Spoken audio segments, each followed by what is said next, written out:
So I was getting an air code on my dishwasher, a Samsung DMT400 ARA, I believe it is. Turns out my nice drain hose here was leaking. And the Samsung dishwasher catches water in the bottom, has a sensor that shuts the dishwasher off and drains the water to save your floor. So I'm fixing my dishwasher, Samsung. I got it laying on its back here, but it had an error code, leaking water code, which is the high temp button flashing. Or heavy, I should say. So I pull it out, went online.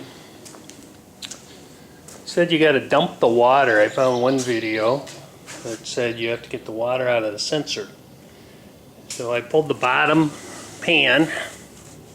This is the pan. The sensor right here sits in the pan, and if it senses water between these two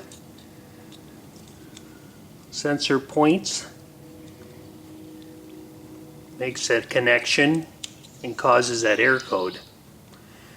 So you have to pull the dishwasher, pull the pan. I clean this up, and I'm going to put it back in the tray. And that should reset the heavy flashing light error code. Got the sensor reattached, and this just closes up like that. And that's it.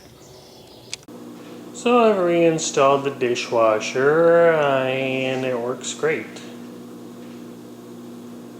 We've run it probably 5-6 times, cycled it through. No problems. Once you reset that air code, it's good to go. You just got to get the water out of that bottom pan.